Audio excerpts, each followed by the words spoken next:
Vous informer en temps réel, c'est notre passion. Nos équipes de reportage sont sur le terrain pour vous faire parvenir ce dont vous désirez.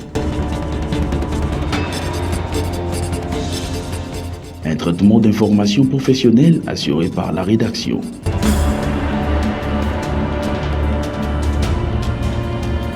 Bienvenue, mesdames et messieurs. Et puis dans l'actualité toujours, tout à fait autre chose. Enfin, le travaux concernant la question de cet esprit. C'est par ici que nous mettons un terme à cette. Actualité, info, news en direct sur CBS à 7h juste, 12h05, 15h juste, 19h30 et 23h30.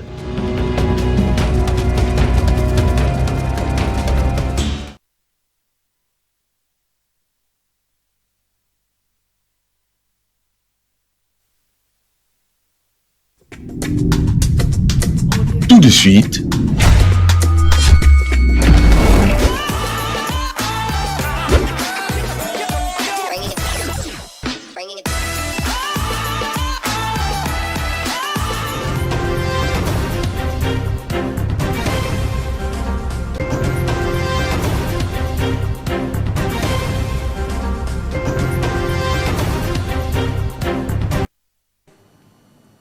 vous informer, c'est notre devoir. Mesdames, Messieurs, bienvenue dans cette nouvelle session d'information. Débutons avec cet élément. Ali Kassongo, président de la Ligue de jeunes du parti politique AARDC, salue le discours du président Félix Tshisekedi envers son homologue rwandais pour la paix à l'est du pays. Ces derniers a profité par la même occasion pour lancer un appel à tous les jeunes de leur plateforme politique AAP pour la retraite politique qu'il organise le jeudi 16 octobre. Il est au micro de Christian Lissoukou. Nous devons faire absolument confiance au chef de l'État dans sa quête pour la paix. Le fait de tendre la main à M. Paul Kagame, qui est le président du Rwanda, ce n'est pas un signe de faiblesse, mais ça s'inscrit dans la logique de la diplomatie.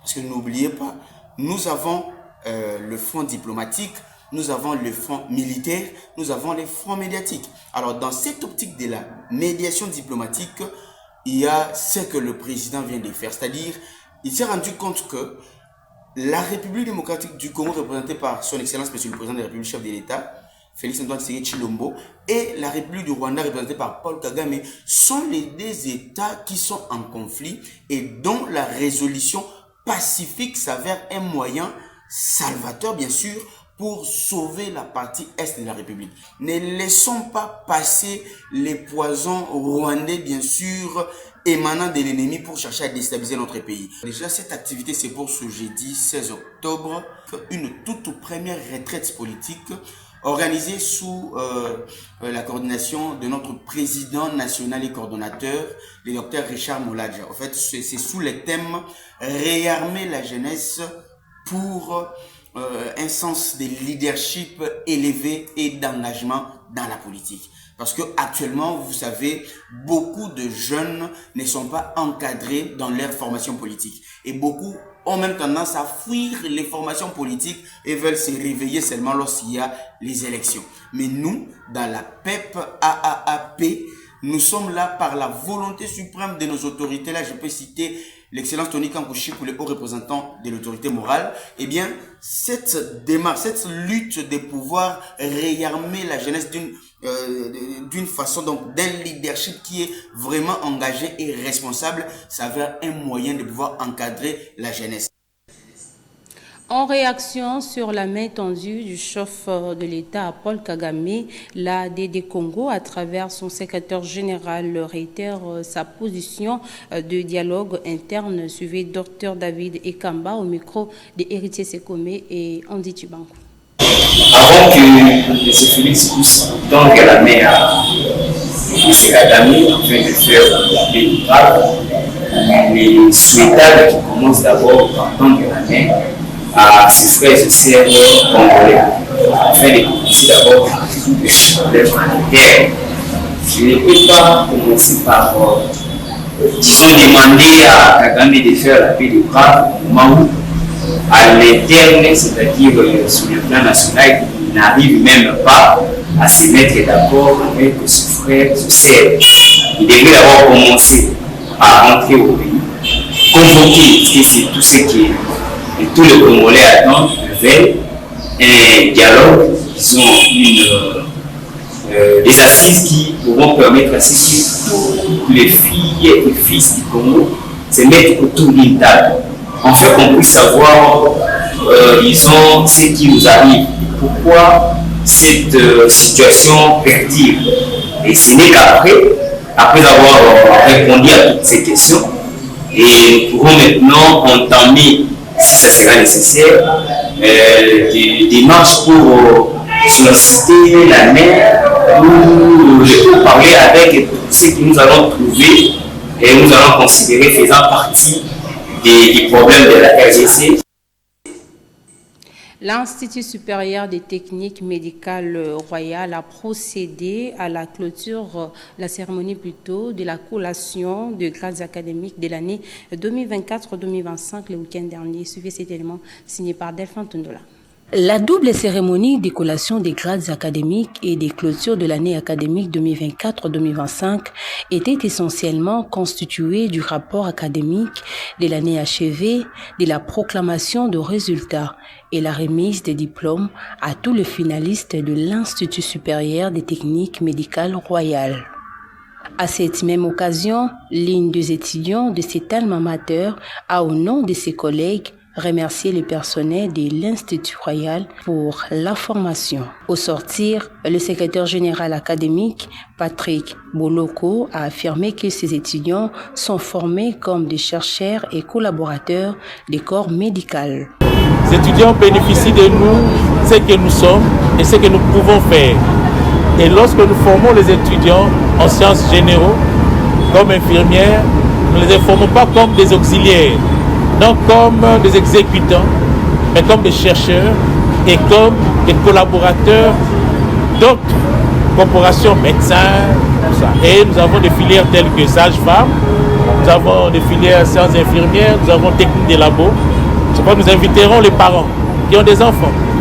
Ils ne savent pas où aller pour les inscriptions qui commencent déjà, et le 13 déjà, le lundi 13, nous invitons les parents qui ont des enfants ou qui les avaient déjà inscrits ailleurs. Il faut les amener auprès de nous, car la qualité chez nous n'est pas négociable. Pourquoi? Nous disons toujours, une infirmière ou un infirmier mal formé est plus dangereux qu'un fou armé. Il faut noter que l'Institut supérieur technique médical royal ouvre déjà ses portes pour l'année académique 2025-2026. Situé sur l'avenue Bobozo, numéro 4774, quartier Kingabois, référence rond-point TP, dans la commune de Limete.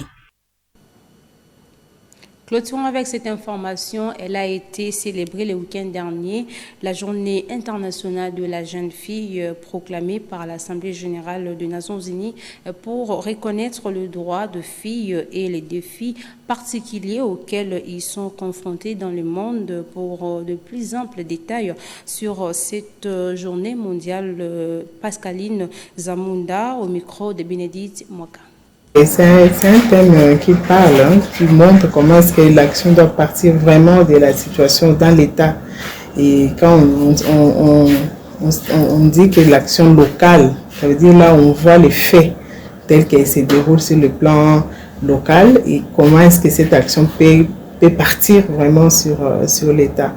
Et moi, je crois que les thèmes, on les fixe à un certain niveau, mais c'est la question que les bénéficiaires et les acteurs qui œuvrent dans ces secteurs-là puissent s'en approprier. Et ça, c'est quelque chose qui est déjà fait. Je sais qu'au Congo, il n'y a pas peut-être beaucoup d'opportunités qui sont offertes aux jeunes, mais les quelques opportunités qui sont offertes dans le cadre de la coopération avec les organisations internationales, les organisations locales, la société civile, il y a toujours lieu que les jeunes filles s'en saisissent. Les jeunes en général et des jeunes filles en particulier. Parce qu'aujourd'hui, peut-être, les jeunes sont dans l'oisiveté, parce qu'ils ne pensent pas qu'ils ont encore des responsabilités. Mais demain, leur vie la vie va les appeler à assumer des responsabilités. C'est peut-être des pères, des mères de famille, ils auront beaucoup de charges sur eux. Mais si déjà à ces moments ici, ils n'arrivent pas à se situer, ils n'arrivent pas à se préparer, cela risque d'être compliqué. Et c'est comme ça que vous voyez que nous ne cessons d'être dans ces cycles de pauvreté, parce qu'à la base déjà, les jeunes ne sont pas très bien pris en charge. Oui, c'est des conseils à tous les jeunes de ne pas croiser les bras, même s'ils n'ont pas l'opportunité à s'instruire à l'université ou de suivre la formation formelle. Il y a beaucoup d'opportunités dans leur environnement. Aujourd'hui, nous trouvons beaucoup d'organisations de la société civile qui essayent de pouvoir résorber le chômage à travers l'encadrement de la jeunesse et surtout à travers le métier. Il y a suffisamment d'opportunités aujourd'hui où les jeunes doivent s'informer dans leur environnement, saisir ces opportunités-là et chercher à se rendre utiles. Voilà, c'est la fin de cette édition du journal. Retrouvez Christian Lissoukou à 19h30 pour la grande édition du journal. Au revoir.